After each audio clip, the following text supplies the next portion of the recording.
We got NBA basketball, ladies and gentlemen, and playoff level basketball. Now, if you watched some games last night, one of the games you probably checked out, or the highlight of the night, was the Golden State Warriors invading Houston to take on the Houston Rockets. That game was dominated by the Warriors, man. I know the score says 106-104 Warriors, so it was fairly close. It came down to the last possession, a missed free throw from James Harden, and the Warriors got the rebound and ended up winning the game because time expired. Listen, that game was not that close.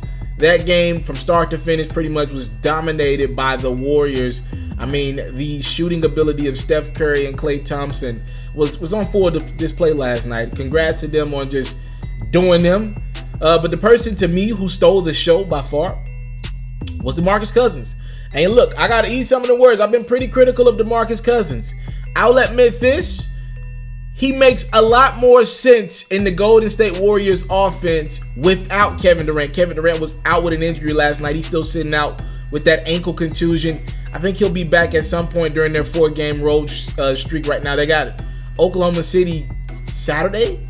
I would tend to believe that Kevin Durant will be back for that game with his former team, Oklahoma City. That's my guess. All right. Now, I'm looking at this game and I'm watching Steph Curry play defense. Was it refreshing to see him play defense. He had the answers for James Harden, and we're critical of Steph Curry's defense, on my platform. He can't guard pretty too much of anybody. He held his own on James Harden last night. 1 for 5 was James Harden when Steph Curry was guarding him. You heard me correctly. Only 1 for 5 when being guarded by Steph Curry was the MVP to be James Harden. That's big time. That's big time. If Steph can now switch on to James, right? Or if he could guard James straight up. All right. That now you're allowing Klay Thompson to be fresh. And what I didn't like from James Harden was he settled for that three-pointer last night. I'm going to be honest with you. James Harden blew the game for the Rockets. Down the stretch, the Rockets were slowly starting to creep back into the ball game. And when James Harden got the basketball, you couldn't tell him anything. He had tunnel vision. He wasn't allowing Chris Paul to do what the hell you bought Chris Paul in Houston to do. Set James Harden up in good positions. He wouldn't allow James Harden to find he wouldn't allow Chris Paul to get him the basketball in good spots. In the post with Steph Curry on him, he wouldn't do it. He got the ball and he was just going one-on-one, dribble. And that stuff works in the regular season. It works, right? But when you're playing a playoff-like game, and last night was a playoff-like game, the Warriors took it very serious even though they didn't have Kevin Durant. You need James Harden to listen. We've seen this movie before when he goes 1-on-5. It usually ends with the Rockets being eliminated from the postseason. And let me tell you something. It will end like that again if James Harden doesn't decide to listen. I'm somebody who believes the Rockets have all the ingredients to beat the Warriors. I said that.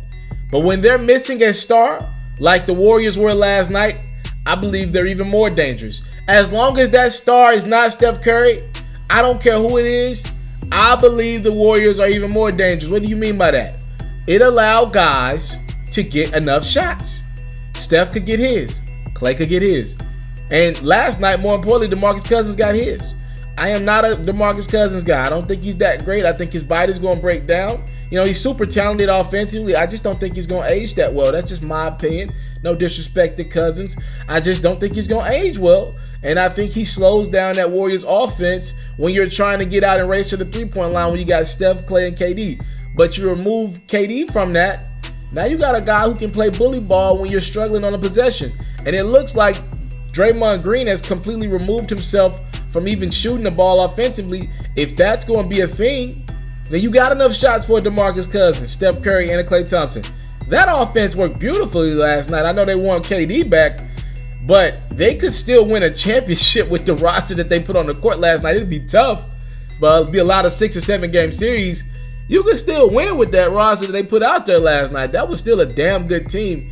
Cousins was bad. I think he pretty much threw Clint Capella off because he was racing down court. Give him credit. We've called out DeMarcus Cousins' endurance, right? He was racing down court and pretty much playing bully ball with guards. And whether it was Chris Paul or PJ Tucker, whoever it was off the switch, like he was just quickly. I'm talking about sometimes 17, 16 seconds left on the shot clock, racing down the court, demanding the ball from Steph or Draymond, who's at the top of the key, and bullying his way into 2 points. 27 points for DeMarcus Cousins last night. His best game as a Warrior by far, and it led to a win. So I think with the combination of how he played and the dedication that Steph and Clay had on that court, yeah, that loss is on James Harden. That's on the MVP. You're going to give him all that credit for being the most valuable player back-to-back years. Got to give him some blame. That was not it last night from James Harden. That just wasn't it. He went back into James Harden 1-on-5 mode. And you don't need that to happen when you're at full strength. It's the point of having other guys. You don't need 1-on-5 ball. We've seen James Harden go 1-on-5 in the playoffs many times before. It never works. He can do it in the regular season. Can win any game in the regular season if he wants. In the playoffs, when things slow down, he tires himself out. And that's what happened last night. And if he does that in the Western Conference Finals, in which I believe the Rockets and Warriors are going to face off, the Warriors will win in 5. Period.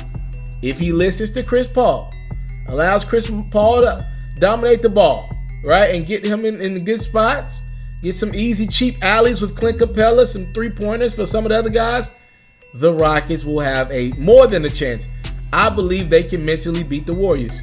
But the way they played last night, all right, they're missing Kevin Durant, one of the 2-3 best basketball players in the world, James Harden. Y'all got bailed out a lot of those possessions. It won't be that way come playoff time. There is no weaknesses from the Warriors offensively from their 4 key guys. I'm out.